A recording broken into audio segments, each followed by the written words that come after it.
Então, muito bem. Sejam todos bem-vindos a esta aula. A gente vai falar sobre vocação, tá bom? Vamos ser bem práticos aqui. Ao falar de vocação, muito se entende de uma maneira muito ambígua. Então, tem muita essa romantização, né? Eu não sei se eu tenho vocação intelectual, né? Eu não sei se tenho vocação para ser padre, para ser freira, para ser marido, para ser esposa. Perceba o seguinte, tá? São duas coisas distintas. Uma é imaterial e outra é material. Ué, se vamos dizer agora, como assim, Klaus? Ora, imaterial é esse mundo abstrato aí que você está falando, a vocação intelectual. Isso é uma coisa absolutamente incerta mesmo. É uma coisa mais do que incerta. Me faltou até palavra para definir isso, né? Porque não é todo mundo mesmo que vai ter essa aptidão sobre o conhecimento. E aí muito se vê na internet hoje em dia, pessoas dando discursos, falando sobre vocação intelectual, vida de estudo, de vida intelectual. Deixa eu te contar uma coisa, isso não é nem para 1%, principalmente no Brasil, onde a maioria de vocês são analfabetos funcionais. Essa é a dura verdade. Isso não é só eu que falo, é o INAF, é estatístico, né? Mais de 70% da população brasileira sofre de analfabetismo funcional, ou seja, eles leem e não entendem nada, dão conotações próprias às próprias palavras. Então, é tipo um cego guiando outro cego. É um professor dando aula para outro aluno. É uma fábrica de imbecis mesmo. Principalmente nas universidades e colégios, é onde os analfabetos funcionais estão. Analfabetos funcionais às vezes são padres, às vezes são professores, advogados, médicos. Quem nunca viu, né, um advogado escrevendo errado? Quem nunca viu um médico escrevendo errado? Tá entendendo? Então, a vocação, né, intelectual, vocação para estudos, isso deve ser uma coisa que deve ser muito bem trabalhada, muito bem assim, muito bem trabalhada de maneira cética, você entende? Será que eu mesmo tenho isso, né? Essa aptidão pelo conhecimento? Se sim, não sou eu que vou chegar nessa conclusão, mas outra pessoa. Digo e explico, né? Se você acha que a sua vocação intelectual, vamos pegar só nessa parte da vocação intelectual. Depois vou chegar na parte da vocação matrimonial, sacerdotal, religiosa. Vou chegar nessa parte, tá? Mas vamos pegar essa parte que todo mundo gosta, né? O pessoal, principalmente que é jovem, gosta muito disso. Principalmente se você é homem, né? Você é jovem e homem, né? Tem essa ideia de que, assim, olha, eu vou ficar na minha vida de estudos, no meu quarto, no ar-condicionado, né? Isolado do mundo. Bicho, deixa eu te contar um segredo, isso não é ser intelectual. Não sei se vocês já viram um stories que eu respondi assim, olha, uma pessoa que falou assim, né, como lidar com ficar procurando um dicionário toda hora, sendo eu um intelectual, como eu vou lidar com esse problema? Eu respondi ele, olha, se seu sofrimento é esse, deixa eu te contar um segredo, você não é intelectual. Se seu sofrimento é ficar procurando dicionário, você entende que é um sofrimento muito bobinho, muito tosquinho, muito de pessoa que não tem nada para fazer, entendeu? É muito um sofrimento de uma pessoa que mora com os pais, é sustentado por eles, ou seja, é um inútil, não faz nada, só coça o saco, recebe a comida na mesa, não trabalha, não é útil, não serve a ninguém, no seu próprio umbigo. Você entende que isso é um sofrimento de uma pessoa que está sofrendo de umbigocentria? Entendeu? Eu vou lá procurar no dicionário. Você não tem uma coisa mais valorosa para sofrer, não? Mas você tem uma família para sustentar? Não tem. Então, geralmente, pessoas que têm essa dúvida de vocação intelectual são jovens que estão nessa vida de masturbação mental. Estão nessa vida de masturbação mental. Aí eu queria fazer esse link. Vamos puxar agora para as meninas, os garotos, né, que ficam pensando seriamente, ok, Qual é a minha vocação? É matrimonial ou sacerdotal? Ou até mesmo sendo celibatário, vivendo sozinho mesmo? Qual é a minha vocação? Primeiro, a gente tem que entender o seguinte: vocação se dá no sentido de vocare, do latim vocare. Consegui ver, não sei, né? Vocare significa, do latim, chamado. Ou seja, se você quer, se você quer seguir uma vocação, você vai ter que atender um chamado. E que chamado é esse? É o chamado que Deus lhe propuser, meu Deus do céu. É o chamado que Deus lhe propuser. Você já parou para se perguntar o que você não quer, mas o que Deus quer para a sua vida? Afinal de contas, raciocine comigo, você veio para o mundo para um motivo, correto? Sim ou não? Deus te fez por algum motivo. Que motivo é esse? Já parou para se perguntar? Ah, mas eu sei o que é bom para mim, Klaus. Eu sei, eu acho que é para ser é para ser pai, é para ser mãe. Eu tenho certeza disso. Eu tenho uma aptidão para isso, tá? Mas se a vontade de Deus não for para você ser isso, e aí? Ué, Deus sabe de todas as coisas. Ele sabe aonde você vai ser feliz. Por que você vai contrariar a Deus?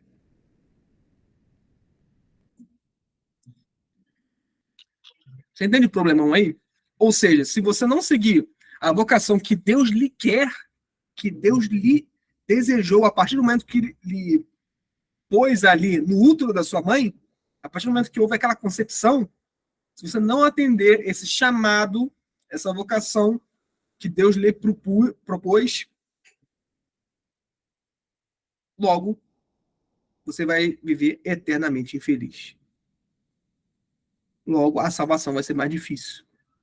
Logo, você pode escolher ser padre quando a sua vocação é para ser pai. Você pode escolher ser freira, aquelas freiras enclausuradas que faz voto, quando afinal de contas ele preparou uma vida para você muito frutífera se você fosse mãe. Aí a Juliana já fez uma pergunta aqui. Cláudio, como é que saber que Deus quer para mim? Ótima pergunta. É onde eu quero chegar. Vamos lá, vamos entender juntos como é que a gente faz isso? Olha aí, ó. Normal isso aqui, Gabriel. Ó. Isso me dá uma crise existencial às vezes, pois eu tenho uma escolha errada. Isso vai se esperar lá na frente, é óbvio. E é normal, preste atenção nisso, o Gabriel, ótima a sua colocação aqui, ótimo o seu comentário, porque é normal que você vai me ouvir aqui agora e falar assim, caraca, ai, porra, né? Que angústia. Eu tô atormentado, Klaus. E agora? Se eu der um passo em falso, se eu escolher A e Deus ter me preparado B, isso significa que eu vou viver eternamente feliz. Ou seja, a minha salvação vai ser muito mais difícil. Eu salvar minha própria alma e ajudar as pessoas ao meu redor a salvarem aí para a eternidade do céu, vai ser muito mais difícil se eu escolher A ao invés de B.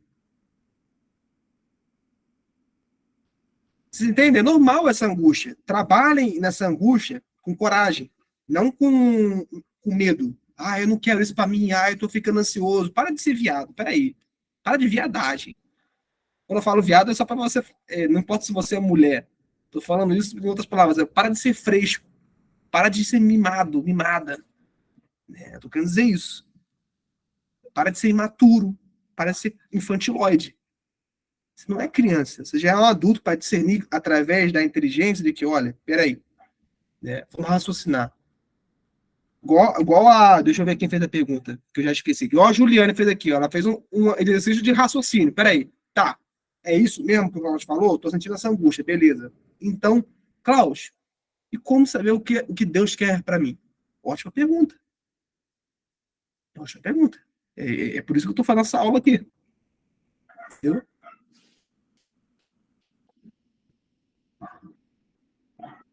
A Ana Beatriz falou aqui. Eu passei por algumas crises vocacionais e sempre me diziam que a vontade de Deus nos trazia paz, mas uma paz não significa ausência de guerras ou dificuldades. Perfeito, Ana. É isso que eu queria, inclusive, tratar aqui. Uma das coisas que eu queria tratar é isso, tá?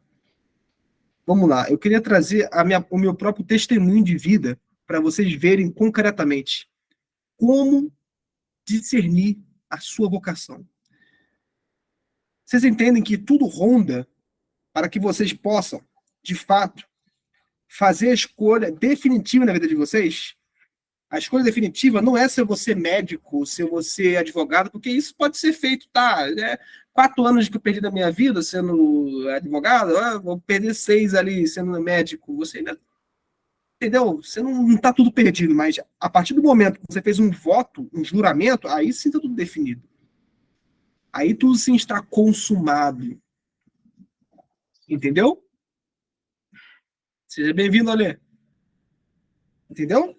Então, assim, aí sim tudo já era. Né? Fez o juramento lá no casamento, está consumado. Fiz o juramento para ser padre, está consumado. Fiz o voto perpétuo lá para ser freira, ou para ser uma consagrada, um consagrado, está consumado. Já era. Você mudou o percurso da sua vida. Então, como eu disse, vamos lá. Eu queria, para elucidar melhor esse discernimento vocacional, que vocês pegassem essa angústia que vocês estão sentindo, respira fundo,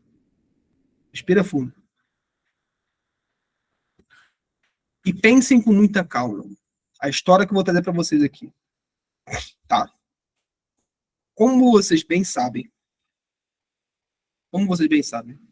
eu sou o tipo de homem que casou com uma esposa e que noivou com essa esposa e namorou com ela durante um período de 2 meses e 3 semanas. Tá? Ou seja, meu namoro e noivado durou no total 2 meses e 3 semanas. Quando eu estava casado com ela, deu exatos 2 meses e 3 semanas. Nesse período, eu queria trazer um episódio para que vocês compreendessem como funciona o discernimento vocacional. Porque eu não cheguei do nada, né? Um anjo baixou, né, em cima de mim e falou assim: Cláudio, você irá casar tal e tal dia. Dia 18 de dezembro de 2021, você estará casado. Eu tive que fazer um discernimento vocacional, né, dentro do seminário. Porque eu cheguei nessa conclusão. Tá, eu quero isso, eu quero ser pai. Mas e se Deus não quer que eu seja pai? E aí? Se ele quiser que eu seja padre? Então, eu fui e testei. Testei o ferro no fogo. Fui lá, entrei no seminário. Para quem não sabe, no seminário é para fazer, né, um longo processo de 8 anos para você ver se é para ser padre ou não, tá? Fui lá e nem cheguei na propedêutica, né? Que você sabe que no seminário tem isso, né? Tem na hora de propedêutica, né? Eu nem cheguei nisso. Eu cheguei fazendo um negócio chamado VGA, que é um discernimento vocacional lá, para as pessoas integrarem nessa parte do seminário para começar os estudos e a preparação para ser padre. O que aconteceu? Aqueles padres que me atenderam no VGA para descobrir mansamente e sinceramente se eu tinha uma aptidão para ser padre ou não, eles fizeram alguns testes comigo, aplicaram alguns exercícios e durante um ano chegaram à conclusão. Um ano fazendo testes, exercícios, meditações, passando um monte de coisa para mim. Chegaram à conclusão: olha, de fato você não se enquadra aqui. Aquilo me deu um certo alívio? Momentâneo. Afinal de contas, preste atenção que eu vou dizer para vocês. E aqui está o pulo do gato. Não tem como a gente chegar no final dessa vida e ter 100% de certeza aonde é a nossa vocação que Deus gostaria. Vou repetir. Você vai chegar no final da sua vida e ainda não vai ter certeza se é pai de família era a sua vocação que Deus lhe preparou. Ou se, para ser padre, né, era a vocação que Deus lhe preparou. Vai sempre haver a dúvida. A certeza será na morte. Tá? Então, o que a gente está trabalhando? Então, por que você está dando essa aula, Cláudio? É para trabalhar a probabilidade. É para trabalhar a porcentagem e o raciocínio de vocês. aonde vocês devem mirar para acertar. Porque vocês sabem que se você mirar em A, tem a probabilidade de, sei lá, 80% de estar certo. Se você mirar na B, tem lá os seus 20% de estar certo, o que Deus queria para você. Né? Ali, não, é uma vocação só. A pessoa não pode ter mais de uma vocação, não. A não ser que você esteja dando sentido de vocação em outros termos, tá? Tá falando aqui, vocação profissional. Aí você já elasticou o termo vocação. Tô falando aqui de vocação de vida. Cada um de nós é chamado a ser ou um pai, ou um padre, ou um pastor, ou um monge, ou ser um celibatário, viver sozinho, entendeu? Entendeu? Vocês têm esse chamado e Deus quer que você os cumpra com boa vontade. Mas para que vocês cumpram isso, vocês precisam de ter um treco chamado humildade. Vou chegar lá, Ale, como é que. Vocês estão todos ansiosos. Como é que descobre, Cláudio? Como é que descobre? Como é que você fez? Né? Então, deixa eu passar meu testemunho. Eu fiz esse discernimento vocacional, recebi esse alívio momentâneo, e aí eu fui testado no fogo. Qual foi o meu teste no fogo? Quando eu conheci minha esposa, no segundo encontro já pedi namoro. 3 semanas depois, em casamento. E aí eu fui testado no fogo. Porque todos da minha família, da família da minha esposa, bombardeavam a gente de agora não é hora, deixa a Tayana acabar a faculdade, que ela estava fazendo faculdade de fisioterapia, né? Ela tá falando faculdade, era o último ano dela, ou seja, tinha que fazer o TCC. Quem fez faculdade sabe como é que é chato, né? TCC, toda uma preparação, chato pra cacete.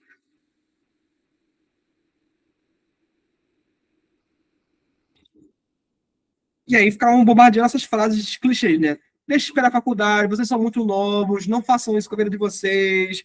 Enfim, dá até para entender porque esse pessoal tá dizendo isso. Sabe por quê? Porque eles tratam o casamento como se fosse namoro. Hoje, no nosso tempo, trata ou não trata casamento como se fosse namoro? Como se fosse uma coisa que tem fim. Eles não entendiam que a gente, eu e a Tayana, a gente tinha uma maturidade, uma personalidade tamanha que a gente olhava para o casamento e falava assim: tá, se ela me trair, eu vou continuar lutando por ela. Se ela me abandonar, eu vou continuar lutando por ela. É a carne da minha carne. Eles não visualizavam essa possibilidade. Eles achavam que eram duas pessoas muito novas, já mediam a gente, eu e a Tayana, segundo a sua própria régua moral, que era uma régua absolutamente eunuca, né? Era uma régua oca, né? Ou seja, estavam medindo eu e a Tayana segundo os seus próprios apetites, né? Uma coisa que eles fariam. E, portanto, achavam que a gente ia fazer também. É exato. Por isso que eu tô, o Lucas, por isso que eu tô falando, Saulo. Para vocês fazerem, para elucidar esse ponto. Então, assim, preste atenção. Preste atenção. Houveram essas pessoas que só puxaram para baixo. Essas pessoas que chegaram e ficavam puxando para baixo, falando, olha, vai dar errado, não casa, não casa. Até que, em certa medida, houve um episódio que me chamou muita atenção. Do meu confessor, lá no Rio Grande do Norte. Brasil. Do meu confessor, lá no Rio Grande do Norte. Onde eu estava morando. E onde eu, inclusive, conheci minha esposa, lá no Rio Grande do Norte. Ele falou assim para mim: olha, meu amigo, vem cá, deixa eu te contar uma coisa. Casa não. Não casa não, Klaus. Eu prefiro que você esteja aqui confessando comigo toda semana, com problemas de qualquer coisa, de castidade, do que você casar e separar dessa mulher. Por isso, meu filho, não casa não. E naquele momento, era 2021 isso, né? Naquele momento me veio a cabeça, meu Deus do céu, será que dali é um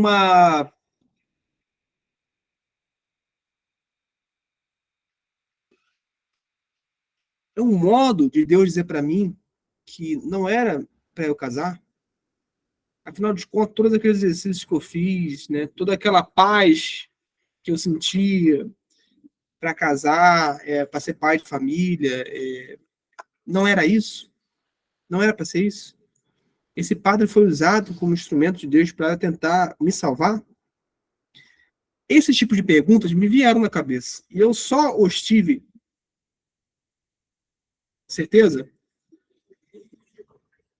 que era para eu prosseguir para casar quando eu contei isso para minha esposa, a Tayana. E ela falou o seguinte: olha, para e pensa. Ela me botou assim, pé no chão, né? Para e pensa. Deus iria utilizar um homem para fazer com que você seja desvirtuado de um sacramento? Ou seja, você está fazendo algo para agradar a Deus. E aí utiliza um homem de Deus, um padre, para fazer com que você fique mais longe de Deus.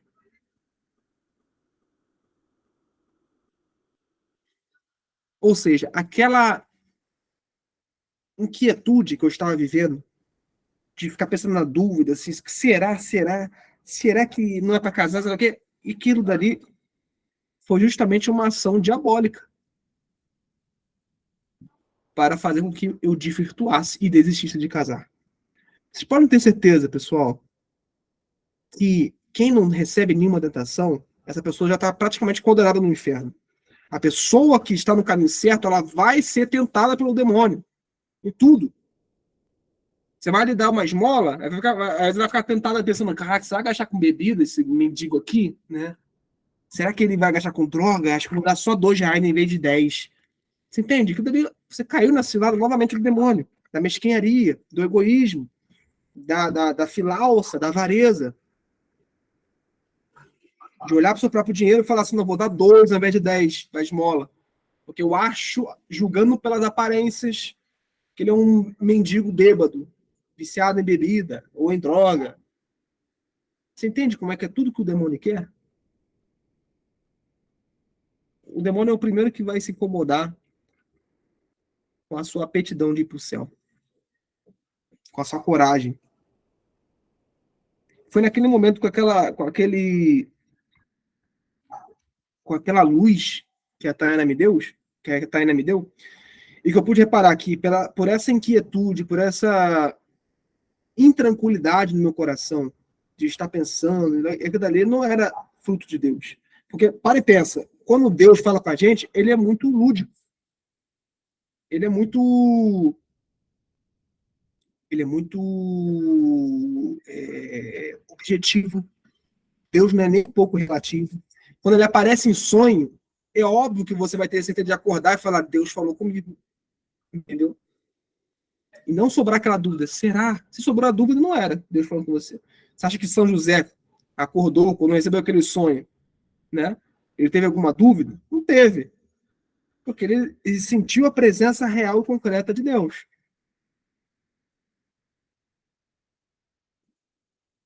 Então, quando Deus fala com a gente conclui teologicamente, quando Deus fala com a gente, aquilo traz uma paz interior e não uma intranquilidade no seu coração. Quando há intranquilidade, quando há muita dúvida, muita inquietação, a gente pode deduzir. Não é obra de Deus. Ponto. Ponto. Ponto e vírgula. Vamos continuar. Ponto e vírgula.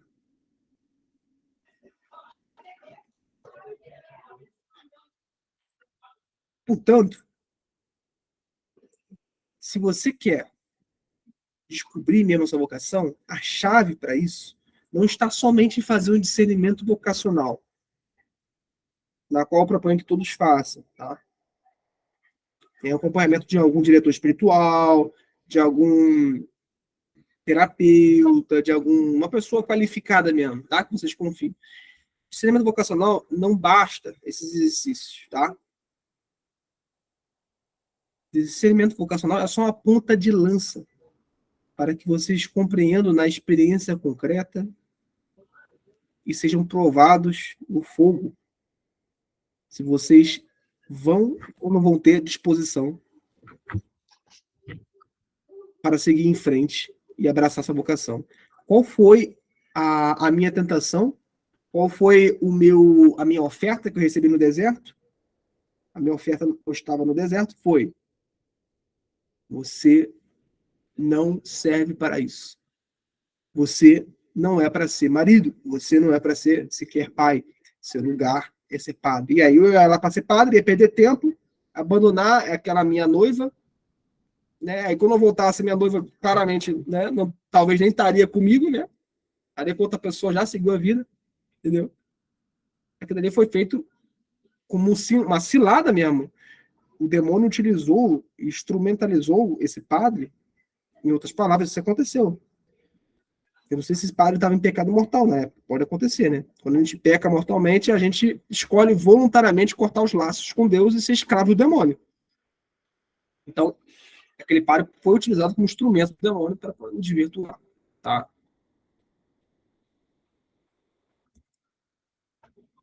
Claro, é o que o Ali perguntou. Tu acha que tem muita gente frustrada devido à falta de vocação? Sem sombra de dúvida. Não só a falta de vocação, mas é uma coisa mais primária, né? Que antecede isso, viu, Ali? É um treco chamado sentido de vida. Ninguém vê sentido.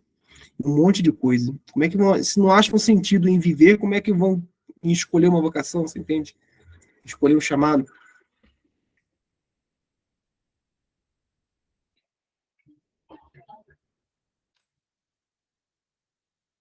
Então, assim, vocês precisam sofrer na pele essa tentação, essa oferta no deserto que nem Cristo viveu. Quando Cristo estava 40 dias no deserto, ele foi tentado, né, para comer, beber. Né? Ele foi tentado para sair daquela situação na qual ele estava. O demônio falou para ele, Satanás falou para ele: olha, você não é Deus, salve a si mesmo. Transforme essa pedra num pão. E Deus ali não dialogou com o demônio, não dialogou com Satanás. Apenas fez o que devia ser feito. Aqui está a passagem, a chave para vocês discernirem vocacionalmente, de maneira concreta, e acertar na probabilidade da vocação que Deus escolheu para vocês. Vocês precisam necessariamente abraçar essa tentação e não tentar fugir. Abraçar essa tentação, abraçar esse sofrimento inevitável e ali ponderar através do seu interior. Você só consegue fazer isso tendo uma certa habilidade, uma certa oração, uma vida ativa de oração. Porque sem isso você não consegue raciocinar direito. Sem isso você vai tentar fazer essa meditação de, tá, eu estou sentindo paz no coração, eu estou sentindo inquietude. Você não vai conseguir chegar na conclusão e meditar, balancear qual dos dois, enquanto tiver um monte de coisas, de cachorros latindo na sua cabeça. Né? O que é esses cachorros latindo? Eu sou um imaginário poluído. Eu sou um imaginário poluído cheio de músicas que você ouve, né? De novelas que você assiste, de filmes, né? Que vão contra totalmente seus princípios. Então, essas coisas vão ficar ali assim, ó, filme de terror, será que está linkado com a minha vida que eu estou passando aqui agora? Aí vem a superstição que todo brasileiro tem, né? Não, então, se me utilizaram um padre, eu fui supersticioso nesse momento, né? Não sei se vocês notaram, né? Mas eu fui supersticioso. Um padre falou comigo, então é Deus querendo falar comigo? Não necessariamente. Né? Ficar pensando que há esses tipos de elementos que linkam umas com as outras e que resultam numa resposta mais necessária, numa resposta mais exata, é a mesma coisa que ficar acreditando que, olha, então se o meu chinelo está virado, minha mãe vai morrer. Qual o nome desse movimento? Meu chinelo está virado, minha mãe vai morrer, né? Se eu passar debaixo de uma escada com um gato preto, é 100 anos de azar. Que movimento é esse? Qual o nome disso? O nome disso é superstição. Entendeu? Isso é muito pueril, cara. Isso é muito tosco. Você acreditar nessas coisas. E eu sei que a maioria dos brasileiros, nós, estamos infectados com isso. A gente tem que se desamarrar dessas algemas imaginárias que nós mesmos colocamos. Então, a partir do momento que a Tayana ela pegou para mim a chave e desfez aquelas algemas imaginárias. E eu pude raciocinar, falei, caraca, é isso. Vamos seguir em frente. E ali, claro que não acabou, né? O tanto de pessoas que tentaram me puxar para baixo, meus familiares da Tayana, desmotivando, falando, vai dar ruim, sei lá o que, a gente persistindo, fez com que a gente tivesse um casamento santo, um casamento à prova de fogo, um casamento blindado, um casamento forte, um casamento incondicional, tá certo? Então, hoje, eu, Klaus, vivo nessa vocação de marido e pai, tá? De maneira absolutamente mais tranquila do que eu estava antes. Angustiado, do que eu estava antes. Estava lá totalmente inquieto, antes mesmo de conhecer a Tayana. Por quê? Porque eu passei por todo esse itinerário. Fui provado no fogo, fui tentado no deserto e decidi seguir o meu dever. Eu podia muito bem descobrir que o meu dever era contrário, e aí eu teria que ter coragem de dar 180 graus. Se eu tivesse uma tranquilidade e falar, é para ser padre, então eu teria que dar essa coragem de dar 180 graus. Terminar com a mulher que eu estava gostando. Que nem o meu padrinho. Né? O meu padrinho era um bispo, né? Mas antes de ser bispo, ele foi noivo de uma mulher. E um certo dia, quando ele estava noivo dessa mulher, ele chegou para ela e falou assim: meu amorzinho, estou te traindo. A mulher abriu os olhos, regalou assim, falou: quê? Tá me traindo? Ele, pois é, estou te traindo com Nossa Senhora. A minha vocação não é para ser marido, seu marido. Eu não vou me casar com você. A minha vocação é para ser padre. E aí, duramente, ele falou isso. Uma coisa que doeu muito para ele, né? Esse meu padrinho. Meu padrinho de batismo, tá? Meu padrinho Esse meu padrinho é o padrinho de batismo, tá? É o bispo. Ah, meu Deus do céu, como é que é?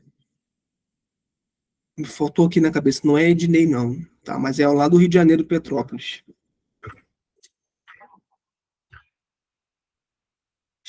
Fugiu na cabeça. Agora, o nome dele, tá? Mas você vê a coragem desse homem. Ele teve que terminar com a mulher que ele estava gostando, construiu laços, construiu intimidade, construiu toda uma história, uma narrativa, desejos assim, em pensar assim, a família, construir uma família com ela. Ele chegou lá no noivado e abriu o jogo. Falou: olha, estou te traindo com Nossa Senhora. E, portanto, minha vocação não é aqui, é ser padre. E ele se tornou padre e hoje é bispo. Então, pessoal, tenham essa coragem de olhar diante da realidade e falar: eu servirei, eu atenderei esse chamado, eu farei a vontade de Deus, e não a minha egoístamente. Tá certo, meus caros? Aberto para perguntas, quem quiser, abrir o microfone, fica à vontade, ou escrever.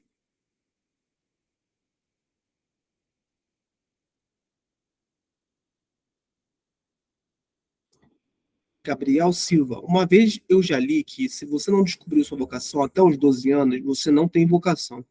Se não me engano, foi o Ítalo Marcilli que disse: posso ter trocado vocação com talento nessa frase. Faz sentido ele ter dito isso, Gabriel, sabe por quê? Se ele disse mesmo a palavra vocação, né? Porque simbolicamente o número 12 remete à totalidade. Ou seja, uma pessoa com 12 anos ela já devia estar na sétima camada da personalidade humana, né? Então, a pessoa com 12 anos já deveria saber o que é moral, o que é imoral, o que deve ser feito, como é que o mundo funciona, né? Qual é o meu dever, para onde eu estou inserido nesse mundo. Em sociedades sadias, pessoas com 12 anos já deviam estar se preparando para o casamento, como assim foi algum tempinho atrás. Inclusive, com 12 anos, na antiga Roma, né? Os homens o quê? Raspavam a cabeça e iam para a guerra. Esse rito de raspar a cabeça é o quê? É uma transição de agora eu não sou mais garoto, sou adulto, serei tratado como tal, como um homem de 30, como 40. Entendeu? Então, em tempos sadios, isso era para acontecer. Uma pessoa com 12 anos não deveria ser criança, não deveria ser adolescente, não deveria dar esses nomes fofinhos, esses eufemismos. Uma pessoa sadia com 12 anos já deveria ser um adulto. Infelizmente, não é isso que a gente vê, né? A gente tá vendo uma extensão da juventude hoje em dia, né? Até com 30 anos você ainda é jovem. Infelizmente, né? Nossa sociedade está tratando isso, essa mentira. A verdade é, com 12 anos você já está inserido ali no mundo dos adultos. Você está na transição ali entre menino e adulto, tá? Pode falar aí, quem está levantando a mão. Boa noite, Klaus. Fala, meu amigo, boa noite. Rapaz, qual é a consequência da pessoa que não consegue encontrar sua vocação? Além da frustração. Sim. Bom, a consequência é a seguinte, né? Eu acho que você chegou. Eu cheguei a falar por menores, né? Acho que você chegou um pouquinho depois. Primeiro, vai ficar muito mais difícil você alcançar uma felicidade plena e duradoura. Mas olhando para uma perspectiva religiosa, vai ficar muito mais difícil você buscar a eternidade dessa forma. Por quê? Deus aplainou um terreno para ti quando você foi concebido no útero da sua mãe. Ele queria que você estivesse seguindo um chamado tal. Se você negou esse chamado tal, por consequência, vai ser muito mais difícil você buscar ir no céu. Você vai estar no céu. Ou seja, você entende como é que é um dilema? Né? É uma coisa até que traz um pouco de angústia mesmo. Porque se eu der um pé fora, vai dar tudo errado. Né? Se eu não tiver real disposição e boa vontade, vai dar tudo errado. E aí, assim, se você olhar para uma perspectiva só, sei lá, sem Deus, é essa parte que eu lhe falei, você não vai ficar feliz. Você vai estar ali pulando, né? Narrativas de vidas, cópias de narrativas de vida, né? Você vai ser padre e você vai querer, sei lá, eu quero imitar Padre Fábio de Mello. Você nunca vai ser o Klaus Padre, entende? Você nunca vai ser o Alê Padre ou Alê Pastor, ou qual religião você for, né? Você vai ter sempre imitar alguém, ou seja, você não vai manifestar conscientemente o seu eu. Você vai sempre se prostituir, né? Você vai estar ali sem sentido de vida, né? Esse é o prejuízo dos dois lados, tanto do religioso quanto se você considerar as coisas transcendentes, né? Você tem grande chance de perder a eternidade, vai ser mais difícil você ir para o céu, se você negar essa vocação, e para o outro lado também, se você não tiver nenhuma religião, não achar que existe eternidade nenhuma, você vai viver eternamente infeliz. Afinal de contas, você vai falar assim, mas eu não tenho nenhuma religião e posso sair do casamento. Tá, mas você não pode sair do passado, correto? Você vai falar assim, mas Cláudio, porra, pessoa que casou, ela não tá nem aí. Se ela fez um juramento ou não. Mas você não pode se desfazer de 20 anos de casamento. 10 anos que você conviveu com a pessoa. Entendeu? Então ela está aprisionada a essa infelicidade eterna. Eterna que eu digo agora, nesse sentido, eu falo no sentido de eterna enquanto você morrer, né? Você não vai esquecer aquela pessoa nem se você tiver 80 anos, por mais que você trate seu casamento como um namorinho, que tem fim. Né? Então essa é a consequência.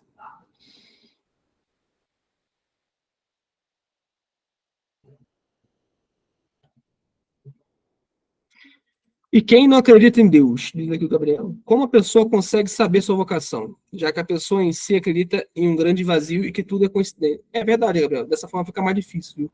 Eu realmente não sei muito como ajudar pessoas assim. Outras palavras, não é que ela não acredita em Deus, ela é implicante.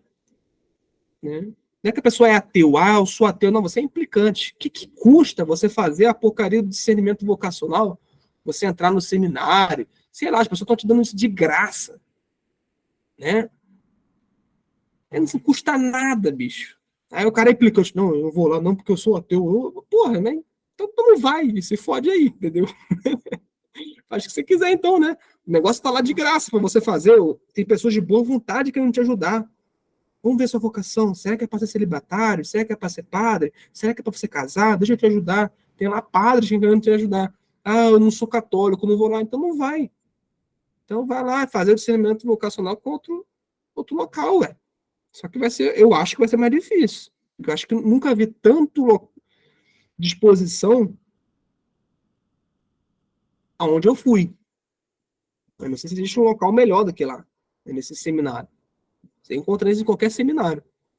As pessoas estão fazendo isso de graça. Né? Então, a pessoa que não quer ser ajudada, realmente fica difícil ajudar. Concorda comigo? A pessoa, não acredito em Deus, não quero ajuda, então fica difícil ajudar. Klaus, existe vocação profissional ou apenas vocação divina? E o dever de prover a nossa família, homens, com vocação. Ô, Lucas, deixa eu falar uma coisa. Nessa aula que eu estou falando aqui, eu estou me referindo estritamente na vocação num termo mais estrito, tá? Um termo mais estrito, ou seja, vocação no sentido assim, olha, há três possibilidades: celibatário, sacerdotal ou matrimonial. Se você levar para o lado da profissão, eu nem gosto de trazer isso para a profissão, sabe por quê? Porque ali não existe vocação, existe aptidões. Né? Eu tenho aptidão, por exemplo, em ser psicólogo, em ser terapeuta, mas ao mesmo tempo eu tenho aptidão para ser escritor, eu tenho aptidão para editar vídeos, né? Eu sou editor de vídeos, né? Eu tenho aptidão para ser jornalista, eu tenho aptidão para ser tradutor, qualquer coisa, entendeu? Então não existe ali uma vocação profissional. Isso, na verdade, é uma forçação de barra, vamos dizer assim, né? Tá? É porque existem alguns trabalhos, né, ô Lucas? Esse que eu quero me referir. Existe algum trabalho que você tem que fazer em prol de um propósito. Qual o propósito? Sustentar minha família, né? Sei lá, ser útil no meio onde eu estou. Porque deixa eu te contar um segredo: todo trabalho, toda profissão, ela tem que ser chata mesmo. Em algum momento ela tem que ter uma monotonia, você entende? Você nunca vai encontrar uma profissão que, ai, delícia, do início ao fim aqui. Isso aqui é gostoso do início ao fim. Você pode ser, sei lá, você foi meu irmão, por exemplo, ele é desenhista. Ele trabalha com negócio de desenho, ele acha, às vezes, desenhos chatos, tem que ser feito. Ué, bem-vindo ao mundo real. Eu, por exemplo, sempre tive a aptidão para ser professor. Desde pequenininho eu sempre dei aula, né? Gostei de ter um quadro para ficar dando aula, dava aula para uns bonequinhos, né? Dava aula às vezes sozinho, os bonequinhos me assistindo. Mas, às vezes é chato pra caralho estar aqui. Eu faço por um dever, por uma coisa maior, por um propósito, porque eu sei que vocês precisam. Estou aqui de graça, dando para vocês, por exemplo, né? Entende? Ah, é chato pra caralho também atender um monte de paciente. Paciente pentelho pra porra. Muito pentelho. Alguns pacientes, meu, ficam enfrentando, ficam lá postergando o que eu falo, não cumprem o que eu falo, não cumprem minhas orientações. Entende? Todo trabalho, preste atenção nisso, todo trabalho tem a sua monotonia. A questão é o quanto você está disposto a abraçar o todo da sua profissão, em prol de algum propósito firme e grande. Que é, por exemplo, ser é, ser a pessoa útil no que você faz mesmo, criar ali uma identidade de serviço que os demais precisam de você, ou para sustentar uma família, etc, etc. Tá bom? Fala, meu amigo Ale, diga aí. Tem, se eu não me engano, no curso do Olavo, tinha um exercício chamado necrológico, se eu não me estou enganado. O cara fingia que estava morto, o cara lá pegava e dizia o que o cara tinha feito, né, de grandioso na sua vida. Aquilo ali, ele ajuda de alguma forma na sua vocação? Tipo, tu encontrar o que tu deveria fazer? Perfeito. Aquele exercício, muito bom aquele exercício necrológico. Eu tinha feito, né? Acho que foi a primeira aula do COF, se eu não estou enganado, se eu não estou errado. Sim, sim. General. E ele relata esse exercício. E eu sei que também que tu foi aluno do Olavo, né? E eu queria saber Ainda se tinha sou. outro. Hã? Ainda sou. Ele tem que fazer todas as aulas lá, né? Aluno no termo Pois de é, mano. quem assiste, né? Aluno E pleno. eu queria saber se além desse exercício existe outros também. Né? Desconheço, viu? Eu conheço, tem uns exercícios bons que eu recebi, viu? Que eu posso passar para vocês um dia, de discernimento vocacional, viu? São algumas perguntas bem chaves que vão fazer você ponderar sua vocação. É o único que eu conheço. Esse e o do necrológio. O necrológio é interessante. Está logo na primeira aula, não foi à toa. Porque o Olavo ele sabia, no fundo, que a nossa sociedade tratava a morte como um tabu. Ou seja, pensar na morte, pensar no seu próprio fim, era uma coisa meio assim, que não traz um gostinho, né? Que traz um certo incômodo, um gosto acre na boca, né? Então, assim, ele fazia isso justamente para que você fosse separado dos demais. Ou seja, estar no coffee, em outras palavras, estar no coffee, era ele separar de quem ia ser filósofo ou não. Porque é por isso que ele estava fazendo aquelas aulas. Para ver quem tinha realmente aptidão vocacional para ser filósofo. Ele falava isso, que queria formar uma nova elite. Está lá no COF. Uma nova elite cultural. Então, ali no COF é todo momento um filósofo filosofando. Isso na filosofia. Por isso que ele trouxe a questão do necrológio, justamente para separar o joio do trigo. Para separar as pessoas que estão ali só por. Né? Ah, eu quero ver uma pessoa inteligente falando, e as pessoas que estão ali para realmente serem filósofos. Né? Então, assim, esse necrológio, te respondendo ali mais objetivamente, né? Esse necrológio é bom, tá? Para fazer achar a sua vocação. Só que o negócio é o seguinte, né? Fazer o necrológio sozinho é um porre. Tem que ter alguém te acompanhando. Do contrário, você vai ter que escrever o necrológio, lá o seu certinho, né? Vai ter que escrever lá o seu, fazer em terceira pessoa, imaginar que você está. Que essa pessoa foi na vida. E aí ele esperar 10 anos, às vezes 5 anos, para avaliar, para ver que aquilo dele é ridículo ou não. Entendeu? Sem ninguém para avaliar, para acompanhar, vai ser muito mais difícil, vai ter que esperar 5, 10 anos.